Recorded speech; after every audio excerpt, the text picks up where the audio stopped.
and a very warm welcome to this special interview for our quarterly newsletter, the Billabong Bulletin. The newsletter comprises a dedicated section named Interlocution, for which our editorial board interviews distinguished personalities from diverse domains. Today, we are truly honored to host two eminent mental health professionals, Dr. Tony Sam George and Dr. Cathlyn Niranjana Bennett. With their extensive expertise and impactful work in the field of psychology and mental health, they have not only advanced research but also inspired communities to embrace awareness, empathy, and well being as essential parts of life. To begin this session, I would like to invite our editor in chief, Simar Kalsi, to share a brief introduction of our esteemed guests. Thank you, Mehta ma'am.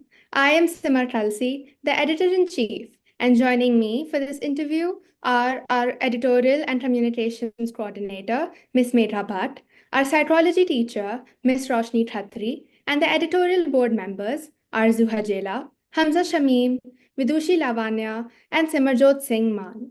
It gives me great joy to introduce two very special guests, Dr. Tony Sam George and Dr. Cathlyn Niranjana Bennett, who have dedicated their lives to helping others through psychology and well-being. Let me begin with Dr. Tony Sam George. He is the founding director of the NeuroPathways Institute, an organization that works to bridge gaps between psychology and everyday well-being. Dr. Tony Sam George, an educator, mental health specialist, leader, and innovator, brings nearly 3 decades of expertise. Trained at the National Institute of Mental Health and Neurosciences, he has served on international and regional boards and contributed to well-being initiatives across India, Mexico, South Africa, Canada, and the USA. He frequently consults with nonprofits and has established initiatives in leadership, counseling, life skills, and digital education. Recipient of the major research grants from the US Department of State, the Commonwealth of Australia, and the US Education Fund, he also designs employee assistance programs and delivers keynotes globally. Along with him, it gives us immense pleasure to welcome Dr. Cathlyn Niranjana Bennett. She is the co-director of the NeuroPathways Institute and a consultant neuropsychologist. Dr. Cathlyn Niranjana Bennett is a consultant neuropsychologist dedicated to enhancing neuropsychological well-being.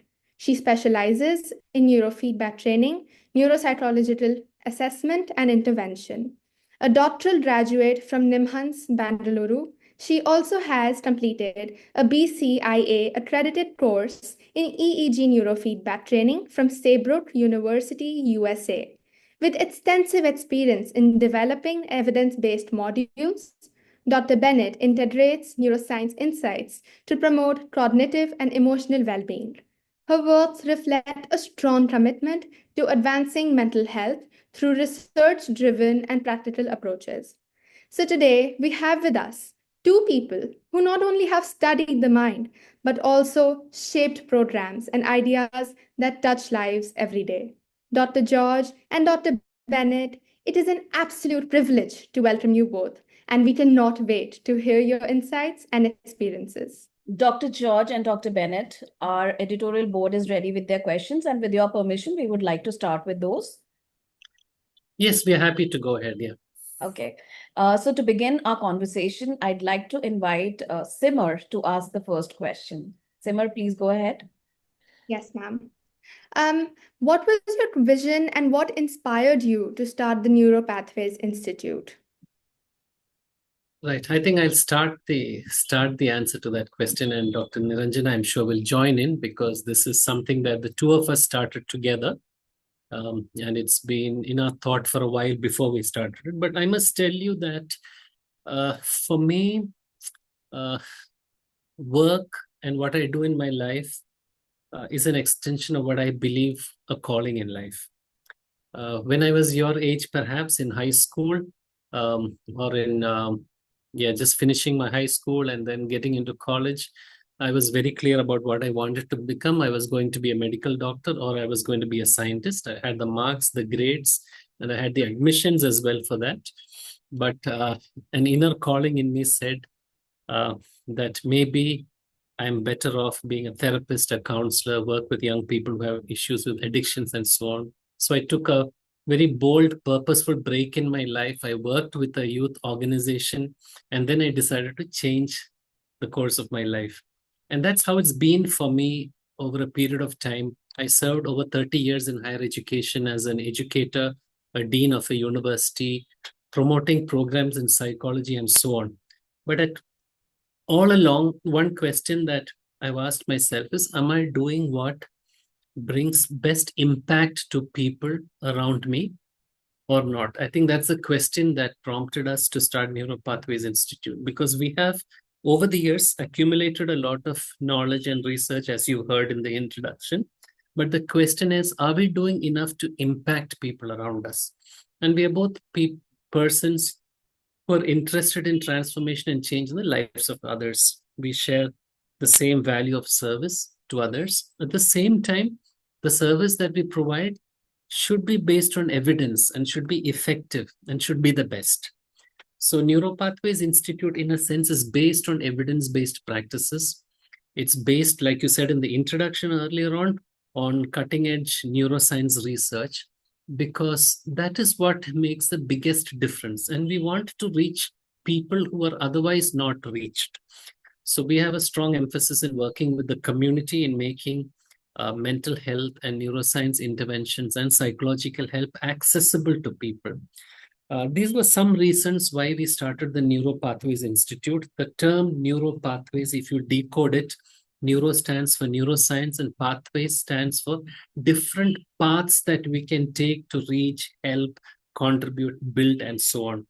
And that is in essence, where we picked up this part of our life, the vision for NeuroPathways as an institute. We want it not to be just an institute, but a space that provides people with the experience of being able to live better lives with the best science and the best evidence there is. And we really want to be vehicles of that for people, because over the years we've gained a lot, and we think it's a great time in our lives to, give that back in meaningful ways.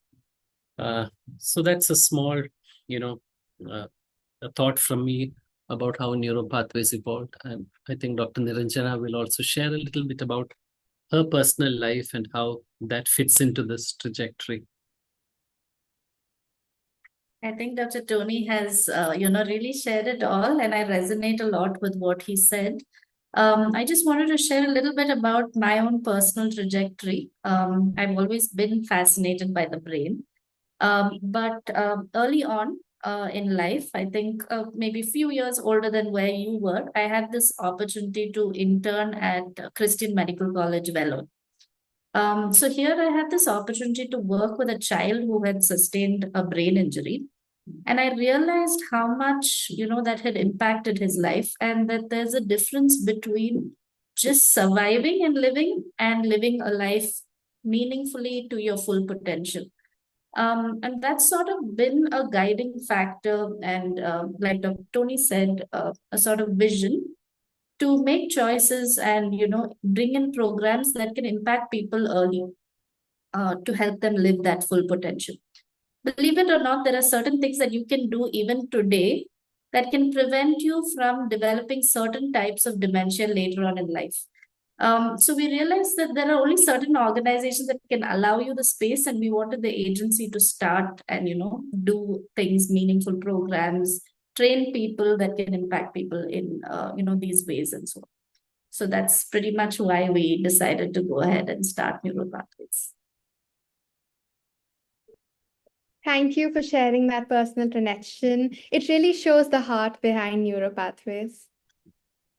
Yes, thank you, Dr. George and Dr. Bennett, for sharing your vision to so meaningfully, and it's inspiring to hear what sparked the journey of the NeuroPathways Institute.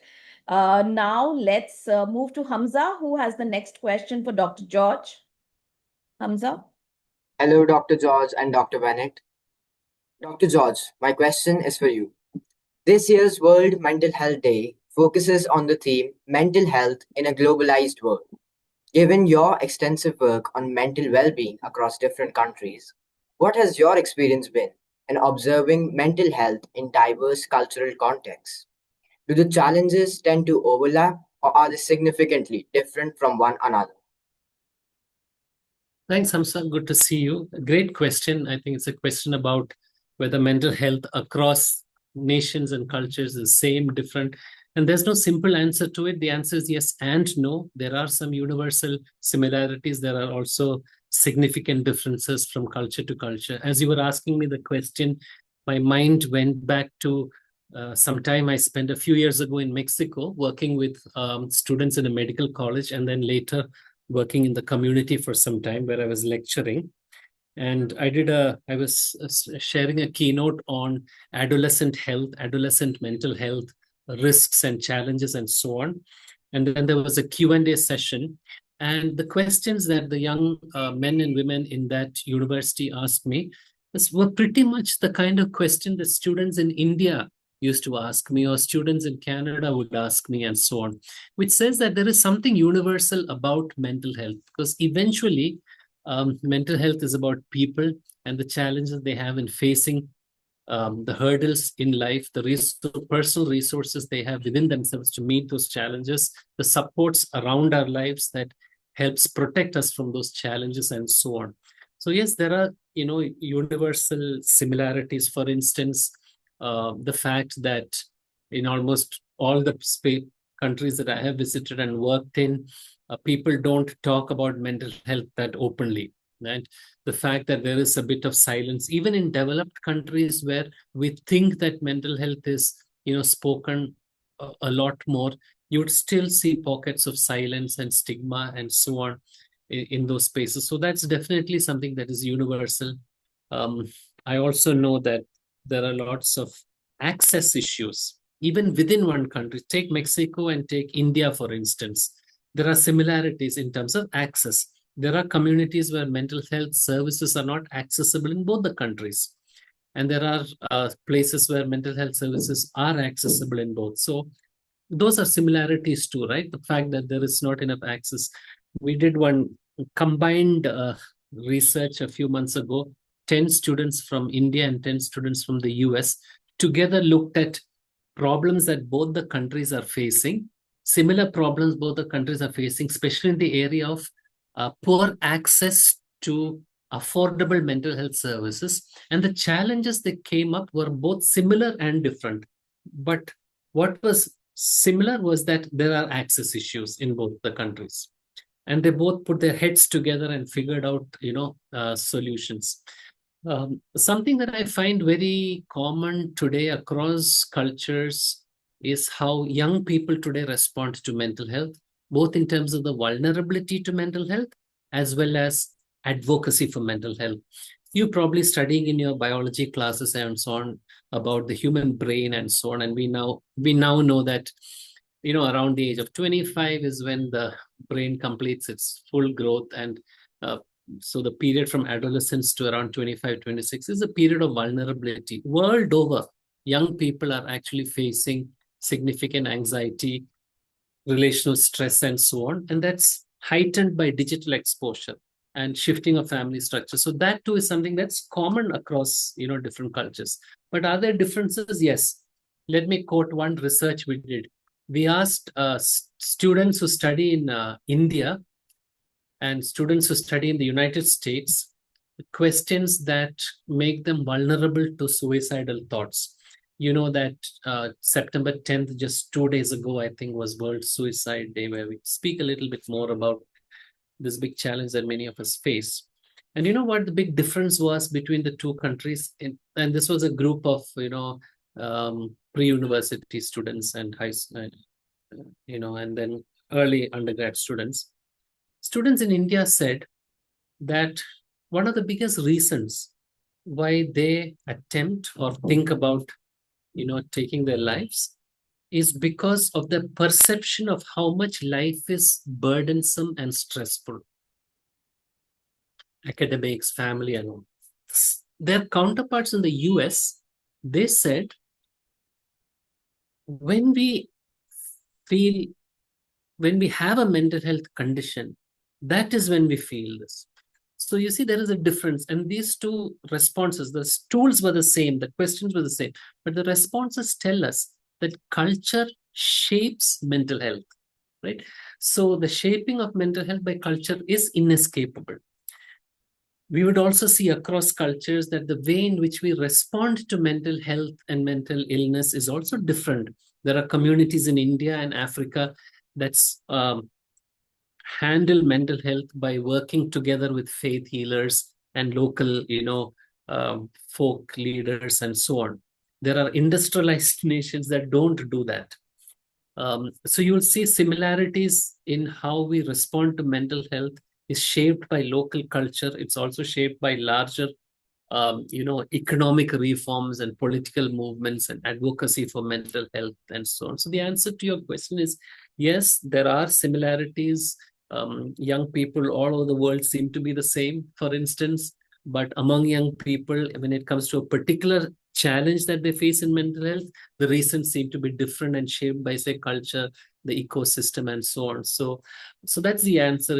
It's really yes and no, and there are similarities, there are differences. Culture, society does shape, our understanding of mental health and the presentation of mental health. Our ecosystems make a big difference, and so on. I can speak a lot more, but I'll stop for now so that you have some time for other questions. But that's a really great question that you asked, Hamza.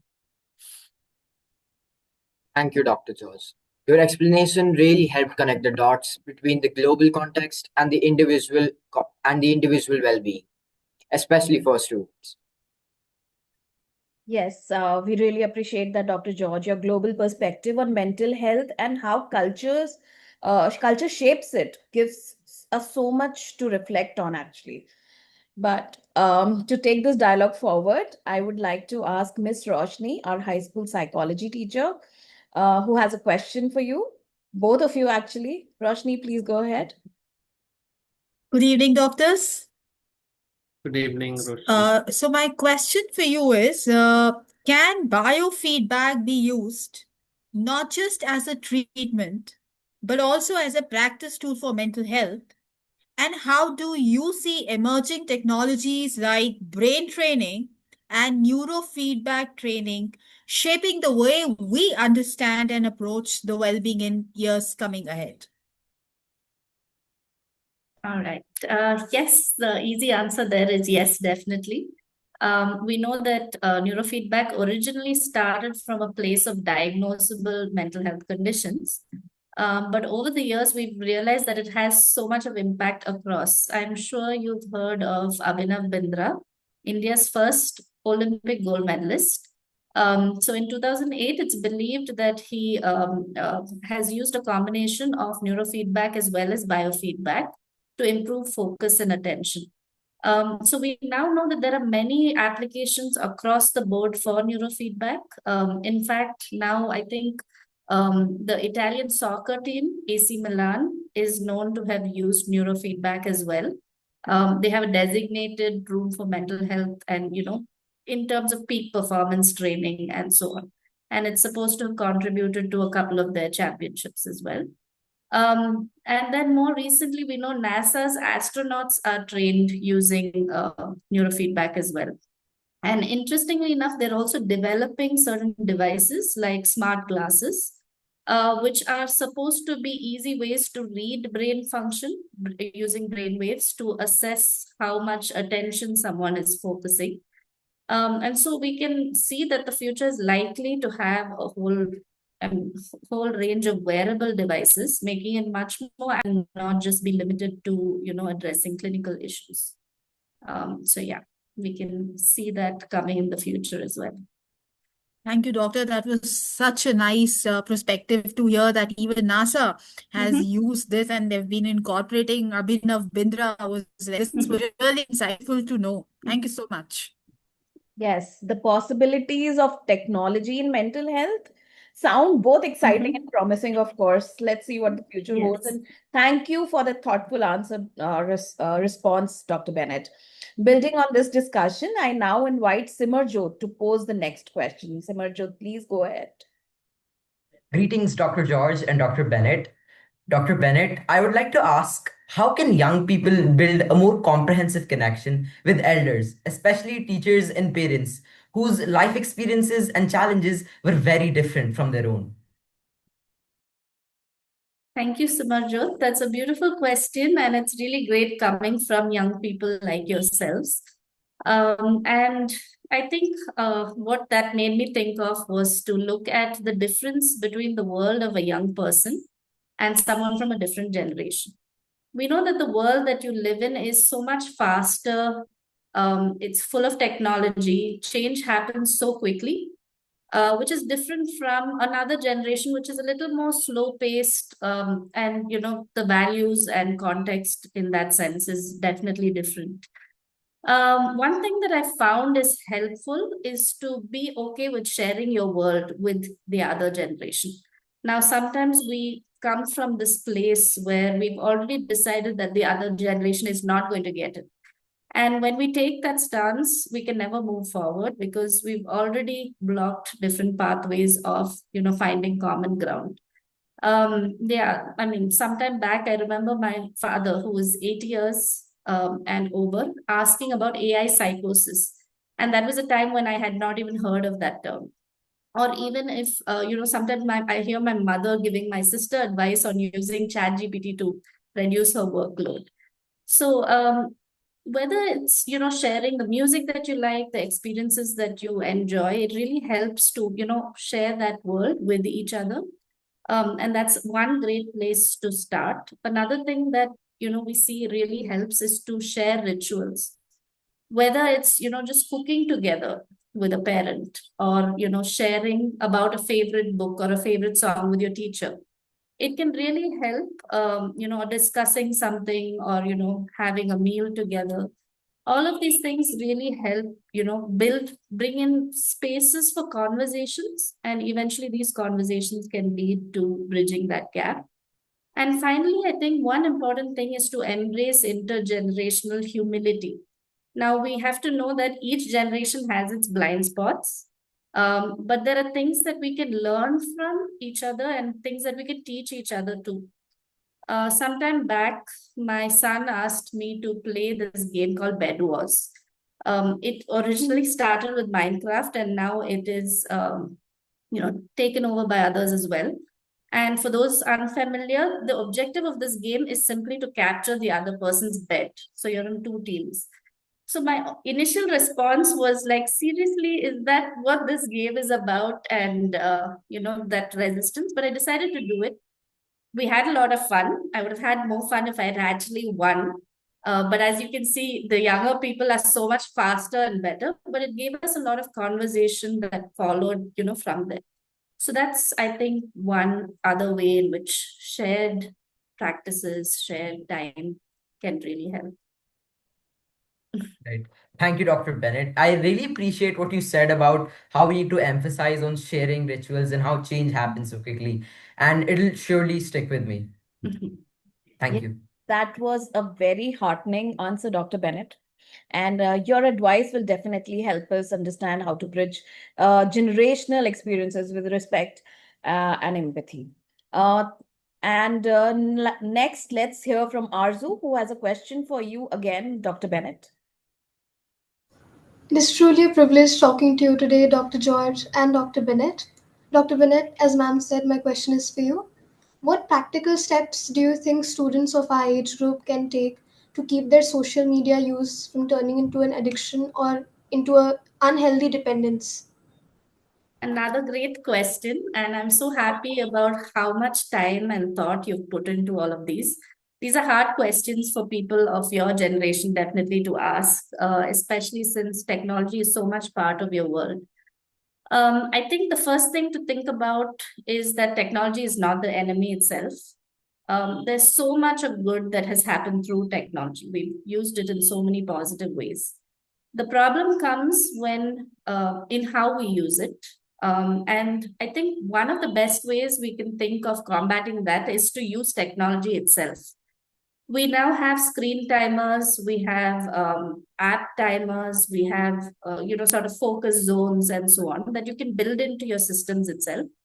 All this does is to help you become a little more aware of what you're doing with your device, and therefore it helps you be a little more intentional about your choices.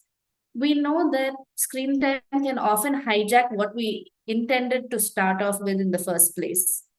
And the other thing I've realized is if I decide to stop something, if I'm trying to replace that time, it's important also to fill in that time with something else. If I'm just going to stop it, then I realize that I'm bored, and then I'm going to gravitate back to that. But if you've decided to maybe sign up for a dance class or join a football club, then that time is taken by something else, something that you wanted to do, and you're more intentional about how that time went. Another thing that I personally find helpful is to practice pausing. Because sometimes I realize I've gone into WhatsApp in order to get some information, but then the new messages that come in sort of hijack my attention.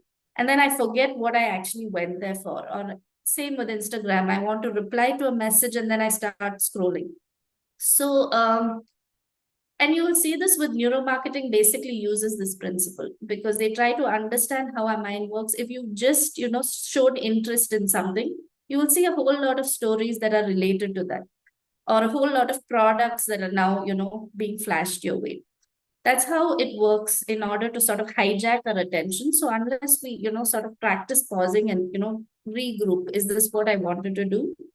You will find that it's very easy for our attention to be hijacked into things that we didn't really intend to go into. So that's about it. Thank you so much, ma'am. Yes, indeed, technology is both a boon and a bane. Mhm.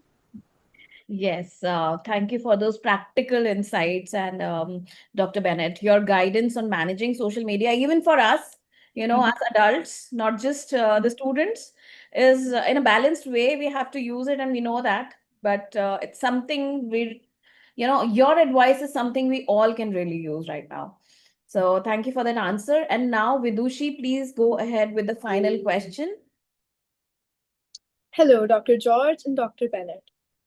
I'd like to ask Dr. George, as students, we often feel the passage of time speeding up with the rising demands, balancing academics like school and coachings, extracurriculars, and the pressure to excel in multiple areas rather than focusing narrowly on just one. From a psychological perspective, how can students manage their time and cope with the stress created by these overlapping expectations? Thanks, Vidushi, for that question. I wanted to ask a question back to all of you. Is that allowed in this format? Please go ahead. It's allowed, okay. It's just a fun question, right? I want to imagine that your life is like driving a car on the highway, all right? And you're all familiar with that speedometer and things like that, right? How fast would you say each of you are actually going today? If you had to put a number to the speedometer of your life, how fast do you think you're going? It's just a fun question. You can use the chat if there is something. You can just say what comes to your mind.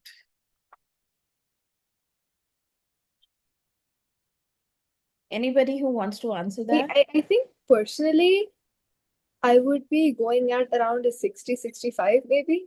Is that miles or kilometers? Kilometers. Kilometers. Okay. That's a fairly safe speed, I think, right? All right. And I'm the adventurous, happy-go-lucky type person, so I think I'd go fast only. You'll go faster. Yes. Okay. You're probably high on what we call as novelty seeking or low on harm avoidance. So, Yes. you may kind of take a more risk, not very conservative with your speed. Yeah. I feel I would go fast enough to get there, but slow enough to be safe. Okay. Fast enough to get there and slow enough to be safe. Yeah, that's a nice answer too. Anybody else would like to throw in your I speed? think the speed of daily life to me feels too fast. Like it's hard for me to remember, Yeah. and it feels like time is just fleeting. very quickly. Yeah. And that's the experience of a lot of young people today. And not just young people, all of us. In this hyper competitive and, hyper stress world, we all seem to be running very fast. And sir, all of us are having our exams. We're all caught up with our exams as of now. Yeah. So there are points along the way which Yes. makes us feel. Simarjot, what about you? Well, I'd say it definitely depends on the amount of traffic, but if possible, I'll definitely like to go fast. You'd like to go fast, yeah. That reminds me, Simarjot, of one experience. I was driving from Bangalore to an adjoining state called Kerala, and I didn't realize that there is a difference in the speed limit. So there are traffic cops who are standing 1 kilometer into the border of Kerala state. So I think I was moving from Tamil Nadu, and the speed limit was perhaps 100 kilometers, I think, on the highway. And in Kerala, it's actually 60 kilometers, like Vidushi's speed limit, right? And, if you're driving, it doesn't strike you that you've moved from one state to the other and there could be a different set of rules. And there are cops standing there just to flag you down and say, hey, you're overspeeding. And we're asking, no, we're not overspeeding. We're driving at the same speed. And, sometimes we go so fast that we fail to see that there are things around us that kind of wants to slow us down, but we're not aware of it. And so on. And I think we live in a world where external pressures, like you said, studies, coaching, your exams coming up around the corner. Maybe some of you are thinking about 1 or 2 years ahead, what you would do, in terms of your future careers and so on. So yeah, it's a very hyper competitive academic landscape that we are all living in. I think one thing that happens is this what we call as cognitive overload. That is, our brain is trying to juggle multiple tasks, so school, coaching, extracurriculars, and it processes a lot more stimuli, which paradoxically makes time feel pretty short. So something called goal stacking, that is, we are trying to pursue excellence in many domains simultaneously. I know of parents and children who want to do well in academics, they want to do well in music, they want to do well in drama, they want to do well everywhere you want to do well. So what happens is, when we pursue excellence in many domains simultaneously, it can lead to what is known as fragmented attention and some kind of chronic stress that we build up rather than enjoying some of, that.